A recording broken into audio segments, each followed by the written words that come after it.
여러분, 오늘 하루 잘 지내고 계시나요? 힘들지는 않으셨나요? 하루가 무겁게만 느껴지시나요? 하늘을 보세요. 탁 트인 하늘 너무 좋죠? 사람은 서로에게 위로도 주지만 때로는 답답함도 준답니다. 그렇기 때문에 하늘을 보셔야 하며 그리스도인인 우리는 하늘을 만드신 하나님을 바라봐야 하지요. 그리고 천지를 만드신 하나님은 나의 아바, 아버지십니다. 믿으시나요? 아멘. 그렇습니다. 믿음은 참으로 중요합니다. 성경에 기록된 귀한 말씀이 많이 있지만 내가 믿지 않으면 보석과 같은 말씀은 나와 상관이 없게 된답니다. 성 어거스틴의 말이 참 귀합니다. 믿음은 우리가 보지 못하는 것을 믿는 것이고 이 믿음의 보상은 우리가 믿는 것을 보는 것이다. 아멘. 믿음의 보상은 우리가 믿는 것을 보는 것입니다. 우리가 믿고 있는 말씀을 보게 되는 것이죠. 철로역정을 썼던 존 버년의 말도 참으로 귀합니다. 믿음은 우리가 축 처져 있을 때 우리를 일으켜준다. 그러나 불신앙은 우리를 주저앉게 한다. 그렇습니다. 불신앙은 우리를 일어나지 못하게 하지요. 낙심하게 하고 좌절하며 두려워하게 하지만 믿음은 우리를 일으켜 세워준답니다. 그래서 세상을 이기는 것은 믿음이라 하였지요. 요한 1서 5장 4절의 말씀을 보겠습니다. 무릇 하나님께로부터 난 자마다 세상을 이기느니라. 세상을 이기는 승리는 이것이니 우리의 믿음이니라.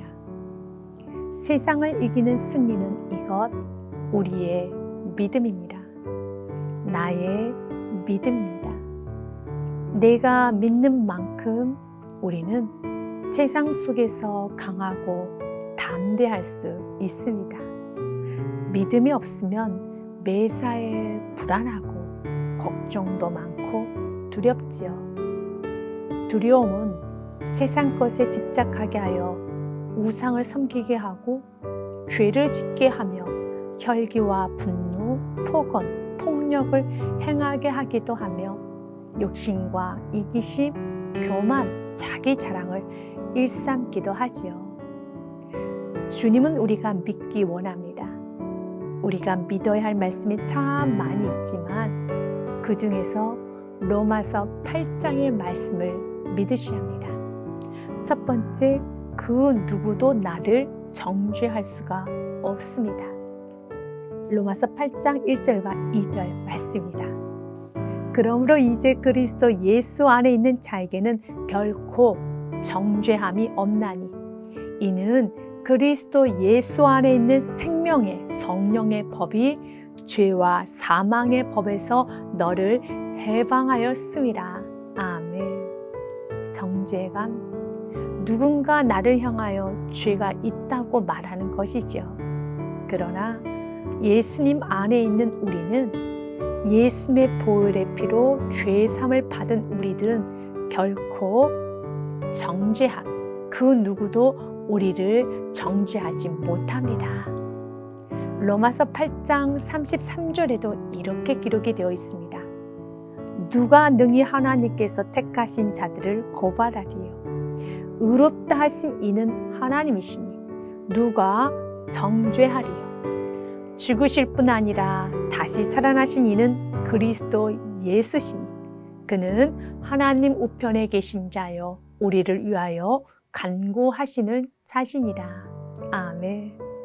하나님이 의롭다고 하시는데 도대체 누가 우리를 고발할 수 있고 정죄할 수 있겠습니까? 완전한 의를 가지고 계시고 완벽하게 거룩하신 하나님께서 정죄하지도 고발하지도 않으신다는데 그 누가 하나님보다 더 의롭고 완전한 사람이 있어서 우리를 정죄할 수 있겠습니까? 불가능하지요. 절대로 정죄할 수 없습니다. 그런데 여러분, 그 불가능한 현상이 자주 내 마음에 일어나지요. 마음 가운데 정죄감이 들지요. 왜 그럴까요? 죄를 지었기 때문에 그렇습니다. 죄를 짓게 되면 하나님이 정죄하시는 것이 아니라 나 스스로 나의 양심이 정죄하는 것이며 마귀가 세상이 나를 정죄하는 것입니다. 그래서 오해해서도 의심해서도 안 됩니다. 하나님은 어떤 순간에도 여러분을 정죄하지 않습니다. 양심이 나를 정죄하는 것입니다. 더 이상 정죄함을 받지 않기 원한다면 정죄하지 않으시고 용서하시는 주님께 나오십시오. 있는 모습 그대로 나와 주님께 용서를 구하셔서 더 이상은 양심이 마귀가 세상이 나를 정죄하지 못하도록 보혈의 피로 덮음을 받으십시오. 보혈의 피로 덮음을 받는 것을 회개라고 합니다. 회개는 우리를 모든 정죄감에서 해방시켜 주고 자유함을 주는 축복입니다. 첫 번째 우리가 믿어야 하는 것은 하나님은 그 어떤 순간에도 절대로 정죄하지 않으십니다. 두 번째는 하나님은 항상 우리를 위하십니다. 로마서 8장 32절의 말씀에 보니 자기 아들을 아끼지 아니하시고 우리 모든 사람을 위하여 내주시니가 어찌 그 아들과 함께 모든 것을 우리에게 주시지 아니하겠느냐. 그렇습니다. 자신의 생명을 아들을 내어주신 이께서 무엇을 우리에게 주시기를 아까워하실까요? 아까워하지 않지요. 그런데 아까워하시는 것처럼 나의 원함에 무관심하고 나의 간구에 응답하지 않게 느껴진다면 32절의 말씀을 믿는 믿음으로 먼저 충만해져야 합니다. 우리의 머리털까지 세신 바 되신 주님이 왜 우리의 근심을, 원함을, 갈망을 모르실까요? 아시죠? 그런데도 애써 외면하시는 것처럼 느껴지신다면 맞습니다. 아직 때가 되지 않았거나 그것을 주시기 위한 준비의 과정이 먼저일 수 있으며 또한 나에게 유익이 되지 않기 때문에 그렇습니다.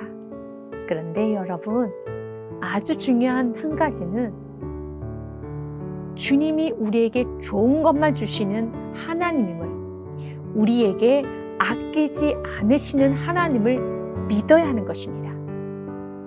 하나님에게 있어서 귀하고 존귀하게 여김을 받고 있는 나라는 사실을 믿지 못한다면 하나님의 자녀임에도 불구하고 세상에서 고아처럼 살아가게 됩니다. 하나님을 믿고 이제 세상 속에서 하나님으로 꽉 찬 삶을 사셨으면 합니다. 여러분에게 짐 엘리엇의 고백이 참 좋아 소개하고자 합니다. 그는 남미의 에콰도르 선교사로 나가 아우카 부족에게 복음을 전하다 1956년 1월 8일 다른 4명의 동료들과 함께 그들의 창에 찔려 순교를 하지요. 당시 엘리엇의 나이는 28세였습니다. 라이프지에서는 이 사건을 기사로 다루면서 이 얼마나 불필요한 낭비인가 라고 떠들면서 핀잔을 주었다고 합니다. 세상은 낭비로 느껴졌을 것입니다. 그러나 불필요한 낭비일까요? 아니죠. 한 영혼을 구원하는 일에 생명을 내어줄 수 있다는 것은 불필요한 낭비가 아니라 아주 근사하고 아름다운 일이지요. 마치 우리 하나님께서 이 땅의 죄인을 구원하시기 위하여 하늘 보좌를 버리고 내려오셔서 우리를 구원하신 것처럼 우리도 한 영혼을 위하여 생명을 내어주는 일 너무 귀하고 고귀하지요. 불필요한 낭비라고 하는 말에 아내인 엘리자베스 자신의 남편의 일기장을 공개하면서 이렇게 말을 합니다. 낭비가 아닙니다. 나의 남편은 온 생애를 이것을 위해 준비했던 사람입니다. 그는 자기의 책임을 수행한 그리고 자기 목표를 달성하고 죽은 행복한 사람입니다. 남편 짐 엘리엇의 일기장에는 이렇게 글이 쓰여져 있었습니다. 하나님, 마른 막대기 같은 제 삶에 불을 붙이사 주님을 위해 온전히 소멸하게 하옵소서. 저는 오래 사는 것을 원치 않습니다. 다만 주 예수님처럼 꽉 찬 삶을 원합니다.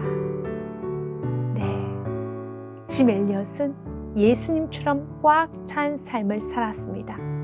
우리도 살기 원합니다. 그렇다면 믿음이 있어야겠지요. 하나님은 정죄하지 않는다는 믿음과 나에게 가장 좋은 것만을 주신다는 믿음, 그 믿음을 가지고 이제 우리는 한 영혼을 위해 미랄이 되는 아름다움을 보여야 하겠습니다. 하루가 가기 전에 이렇게 고백해 보세요. 주님, 주님을 위하여 꽉 찬 삶을 살기 원합니다. 아멘. 기도하겠습니다. 사랑의 하나님, 주님을 위하여 꽉 찬 삶을 살기 원하오니 굳건한 믿음을 주옵소서. 세상에서 너무 나약한 모습을 보이고 있습니다. 환경에 휘청거리고 있습니다. 세상 사람들과 동일한 모습으로 걱정하고 근심하고 욕심을 부리고 이기적으로 살고 있습니다. 희생하고 나누며 살기보다는 억울하고 섭섭하다 하며 나를 위해서 살아야겠다는 어리석은 생각을 하고 있습니다. 믿음이 없어서 그렇습니다. 하나님 한 분으로 만족하지 못하고 하나님이 나의 상급이며 보상이며 공급자임을 믿지 못하고 죄를 짓고 죄를 지은 후에는 정죄감에 시달려 용서해 주실 수 있는 유일한 분이신 주님께 나아가지 못하고 있습니다. 주님은 나를 정죄하지 않는데 주님은 나를 위하시는 분이신데 주여 믿음 없는 나를 용서하여 주사 새롭게 하여 주옵소서. 믿음에 믿음을 다하옵소서. 믿음으로 다시 일어서기를 간절히 원하며 살아 역사하시는 나의 주 나의 예수 그리스도 이름으로 기도합니다.